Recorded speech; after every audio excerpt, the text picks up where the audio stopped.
उपासक को चाहिए कि जब कभी इन दो प्रकार के महापुरुषों का जो भ्रष्टाचरण या पिशाचाचरण, इन दोनों, तो दूर से प्रणाम करके, ना सानिध्य ना नजदीक ना चरण छूना, दूर से प्रणाम करके चल दे। इनके प्रति कभी अशुद्ध भावना भी न लावे, क्योंकि वहां क्षमा शब्द नहीं है।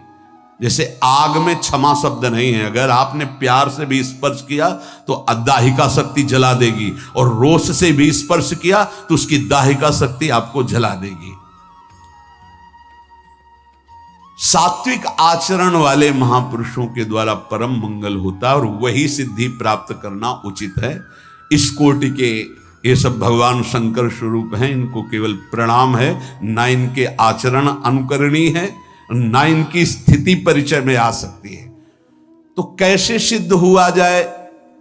श्री भगवान अर्जुन जी को कहते हैं कि जो यस्य सर्वे समारंभाः काम संकल्प वर्जिताः ज्ञानाग्निदग्ध कर्माणं तमाहुः पंडितम बुधाः।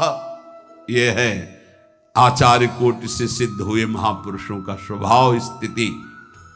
यस्य सर्वे समारंभाः काम संकल्प वर्जिता, जिनके संपूर्ण कर्म का आरंभ कामना से या संकल्प से नहीं होता है, स्वाभाविक। चलो परिक्रमा चलते, तो ऐसा कर ले, कोई संकल्प नहीं, कोई कामना नहीं कि बैठे बैठे कामना का चिंतन हुआ, इसका फल ये होगा, इसका फल। यस्य सर्वे समारंभा काम संकल्प वर्जिता, ना कोई कामना और ना कोई संकल्प, जिसके ऐसे कर्म होते हैं, कोई कामना नहीं, कोई संकल्प नहीं, और जो ज्ञानाग्नि के द्वारा जिनके कर्म भस्म हो चुके हैं, वो परम ज्ञानी, वो पंडित जन कहे जाते। पंडित जन में भगवत प्राप्त, पंडिता समदर्शिना, वो समदर्शी महात्मा को ही पंडित कहते हैं। जो विषयों का बार बार चिंतन होता है तो विषयों की कामना होती है, कामना से विषय भोग की इच्छा होती है। जो कामना हुई, संकल्प बना, विषय भोग, इसे संसारी पुरुष कहते हैं। ये बंधन युक्त पुरुष है। जायतो विषयान पुंसा संगास्तेषु उपजायते, संगात संजायते कामः, कामा क्रोधो भी जायते, क्रोधात् भवति सम्मोहा, सम्मोहात् स्मृति विभ्रमा, स्मृति भ्रंशात् बुद्धिनाशो, बुद्धिनाशात् प्रणश्यति। ये सर्वनाश बंधन कारक बार बार विषयों का चिंतन, उनकी कामना, उनका संकल्प,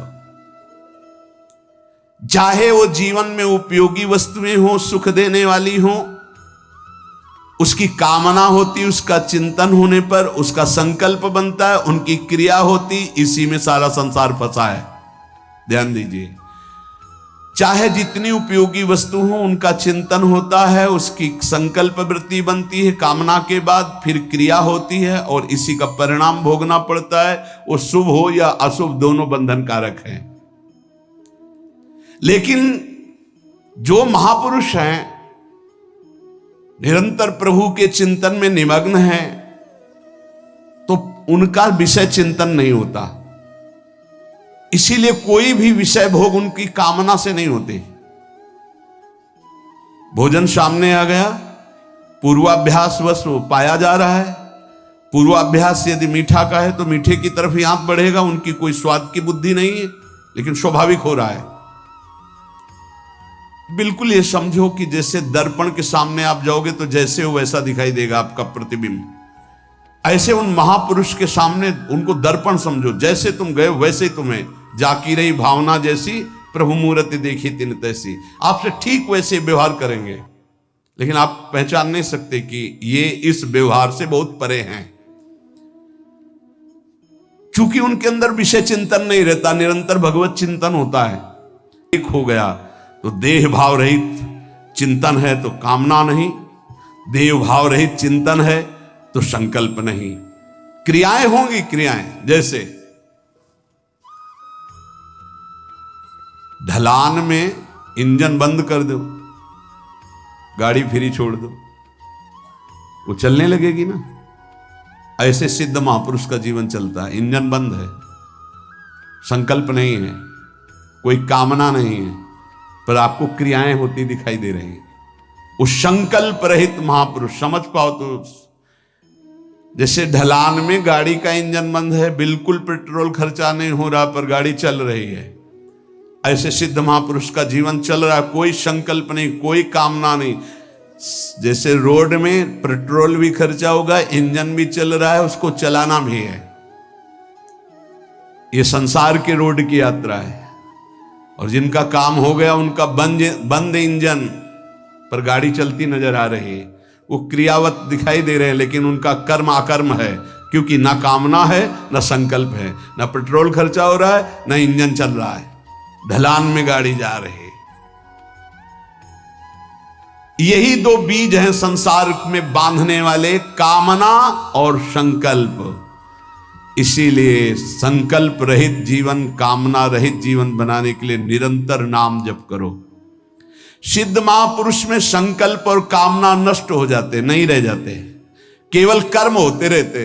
इंजन बंद है, पेट्रोल खर्चा नहीं हो रहा, केवल गाड़ी चल रही है, शरीर की यात्रा हो रही, कोई कर्मों का उनके कर्मानुश्रुति बोधिताम नितराम कुर्वन्त मां। शास्त्र के अनुसार कर्म करे या न करे कोई फर्क नहीं, स्थिति जीवन मुक्त।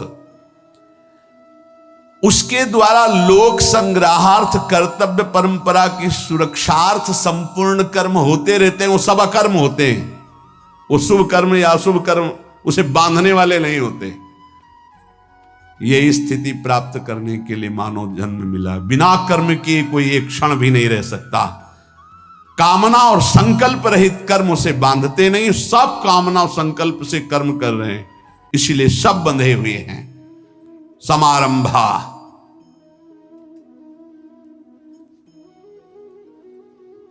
कह रहे कि ना कामना हो और ना कर्म करने की इच्छा हो, एक ये स्थिति होती है।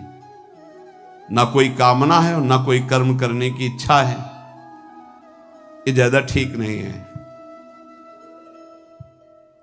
वो जैसे मोटर गैरेज में खड़ी है, ना इंजन चल रहा ना पहिया चल रहा है, नहीं, मोटर का प्रयोग चलने पे है, खड़ी है तो बात तो नहीं। न कामना है न कर्म है, ठीक नहीं। दूसरा है, कामना होती पर कर्म नहीं होती। मोटर चालू करने पर इंजन तो चलने लगता है पर पहिया नहीं चल रहे, खड़ी खड़ी स्टार्ट कर दो, ये भी ठीक नहीं। फालतू में पेट्रोल खर्चा हो रहा है, इंजन चल रहा है। कामना है, इंजन चल रहा है, पर कर्म नहीं, बैठे बैठे मनोरथ हो रहे, ये भी ठीक नहीं। तीसरा, कामना होती है और कर्म भी होती है। मोटर भी चालू है और पहिया भी चालू, अर्थात रफ्तार से चल रही है, ये भी ठीक नहीं। क्यों? क्योंकि कामना से कर्म होते जाएंगे, कर्म से कामना होती जाएगी, ये तो सृष्टि का चक्र चलता ही रहेगा। बोले कामना नहीं है पर कर्म हो रहे हैं, बोले ये ठीक है। क्या? बोले निरापद ढलवा मार्ग है, इंजन बंद है, पेट्रोल का खर्चा नहीं पर गाड़ी चल रही, ये जरूरी है। ये सिद्ध महापुरुष भगवत प्राप्त की ऐसी स्थिति होती है कि कामना संकल्प रहित है पर कर्म हो रहे हैं। शायद समझ में आ रहा हो या ना आ रहा हो, क्योंकि गूढ़ विषय है, क्योंकि कामना और संकल्प में ये सब विचरण कर रहे, कैसे समझ पाएंगे। एक है जो कामना नहीं है और कर्म नहीं है, भगवान उनकी बड़ाई नहीं कर रहे। गाड़ी का प्रयोग क्या है? गाड़ी का प्रयोग है यात्रा होनी चाहिए, गैरेज में खड़े खड़े खराब हो जाएगी। शरीर का प्रयोग क्या है? जगत मंगल होना चाहिए। एक है कामना होती पर कर्म नहीं, बैठे बैठे मनोरथ कर रहे हैं, कोई कर्म नहीं कर रहे, तो बोले ये भी ठीक नहीं। एक है कामना भी होती है और कर्म भी होती है, बोले ये भी ठीक नहीं, क्योंकि कामना से कर्म, कर्म से कामना, कामना से कर्म, ये बंधन बना रहेगा। बोले ठीक क्या है? बोले कामना और संकल्प ना हो और कर्म हो, ये इंजन भी ना चले, पेट्रोल भी खर्चा ना हो, गाड़ी चल रही है। संकल्प कामना रहित भगवत चिंतन परायण महापुरुष से जो कर्म होते हैं वो जगत मंगल कारक होते हैं और वो उसके बंधन कारक नहीं होते। किसी को भी किंचन मात्र मंगल नहीं हो सकता। ये महापुरुष जगत मंगलमय होते हैं जिनकी ना कोई कामना है ना कोई संकल्प है और भागवतिक कर्म हो रहे जगत मंगल के लिए। चौथी अवस्था ये उत्तम मानी गई है कि कामना संकल्प ना हो और कर्म हो। सबसे उत्तम उपासक वही है जो कोई संकल्प नहीं करता। बोले संकल्प ले लिया है, अब जा रहे हैं अमुक जगह, हम अनुष्ठान करेंगे। प्राण रहेंगे कि नहीं रहेंगे तुम्हें क्या पता। संकल्प किस बात का? संकल्प इस बात का कि हम कोई संकल्प ही नहीं करेंगे, निरंतर भजन होगा। संकल्प केवल इस बात का कि हमारे अंदर कोई संकल्प ही विकल्प नहीं होगा। राधा राधा राधा, जब तक श्वास है तो राधा राधा चल रही। उत्तम उपासक वही है जिसके कोई कामना और संकल्प नहीं और भागवतिक कर्म हो रहे हैं। ऐसी अवस्था को भगवान ने सिद्ध महापुरुष कहा है, ज्ञानी कहा है, उसे पंडित कहा है। कोई कामना नहीं, कोई आपसे पूछा जाए कि आप ये सब क्यों कर रहे हैं तो आपके पास उत्तर नहीं होना चाहिए। नहीं, भजन करते हैं, मंगल होगा, कल्याण होगा, ये सब सुनने वालों की बातें हैं, आपकी नहीं होनी चाहिए। आप भगवत मार्ग के पास आप भजन क्यों करते हैं? ईमानदारी से खोजिए तो आपको उत्तर नहीं मिलना चाहिए। क्यों करते हैं पता नहीं। आप सेवा क्या चाहते हैं इससे? अगर पूछे कि वास्तविक क्या चाहते थे, यही चाहते हैं सेवा होती रहे। नहीं, इसका फल क्या है? यही सेवा होती रहे। भजन का फल क्या है? यही भजन होता रहे। आपके जीवन का फल क्या है? जीवन ऐसे ही व्यतीत हो, श्री धाम वृंदावन में प्रिया जी का यश गाते हैं। नहीं, इसका फल क्या है? यही फल है और कोई फल। कोई कामना नहीं, कोई संकल्प नहीं। समारंभा, महापुरुषों के द्वारा ऐसे कर्म होते हैं सुचारू रूप से सांगोपांग सबका मंगल करने वाले। कोई संकल्प नहीं, कोई कामना नहीं, सर्वे उसके द्वारा सब के सब कर्म संकल्प और कामना रहित होते।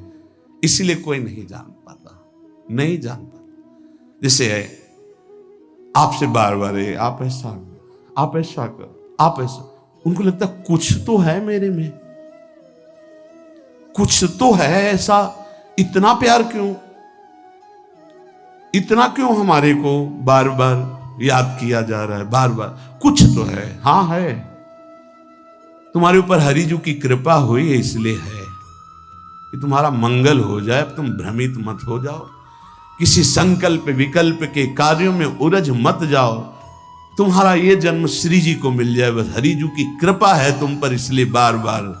और जिस दिन कृपा का शब्द हट जाए तो उस दिन तुम पहचानने में आने लायक भी नहीं हो। आप देख लो, पहचान में आने लायक हो।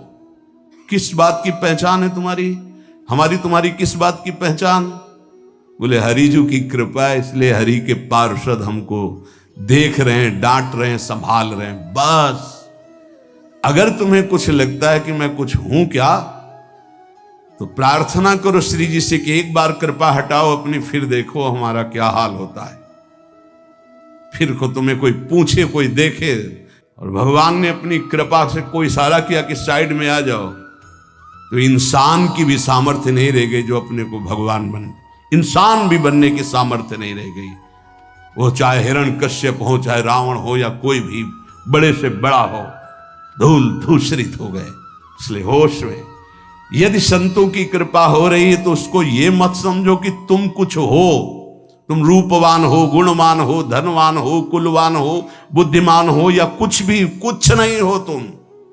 सिर्फ तुम्हारे ऊपर हरि की कृपा है, इसलिए वो तुम्हें संभाल रहे हैं। बस तुम नहीं जान पाओगे। जैसे मां अपने बच्चे को संभालती है, ऐसे संत जन देख लेते हैं कि हरि ने जब घसीटा है तो मेरे हरि का घसीटा हुआ माया ना घसीट पावे। तो इधर आ। एक महात्मा नाव में जा रहे थे, नाविक बीच में गया और बोले सावधान, जिसको तैरना आता हो कूद जाने की तैयारी रखो, क्योंकि नाव डूबने वाली है। महात्मा का 5 लीटर का कमंडल बड़ा था, भर भर के नदी से नाव में डालने लगे। वो भाव रहे हो, वो किसी की नहीं सुन रहे थे। थोड़ा लंबी सांस ली और नाविक ने कहा भगवान की कृपा से भंवर से नाव पार हो चुकी, अब लगता है बच जाएगी। तो कमंडल भीतर से नाव में भर के बाहर डालने लगे। लोगों ने सोचा बाबा पागल है, लेकिन बहुत संतों को नाव में बैठाल के पार करता। जब सब यात्री चले गए तो महात्मा जी के चरणों में प्रणाम किया और कहा महाराज मैं थोड़ा समझना चाहता हूं, यद्यपि महात्माओं की लीलाएं बड़ी अव्यक्त होती। जब हमने कहा कि नाव डूबने वाली है तो आप कर्मणाम, कर्मों का संबंध शरीर से है और हृदय का संबंध प्रभु से है। यह है भक्त का जीवन। और ज्ञानी स्वरूप में स्थित रहता है, न शरीर से संबंध रखता है, न कर्मों से संबंध रखता है। इसलिए उसका ना आरंभ होता है ना अंत होता है, वह अनंत महिमा में स्थित होता है। शरीर और क्रियाएं संसार प्रकृति से अभिन्न है, स्वरूप और परमात्मा ये अभिन्न है। डिपार्टमेंट बिल्कुल अलग है। स्वरूप और परमात्मा तत्व ये अभिन्न है, शरीर और क्रिया ये अभिन्न है। तो न शरीर से मतलब है न क्रिया से मतलब है उस ज्ञानी महापुरुष को।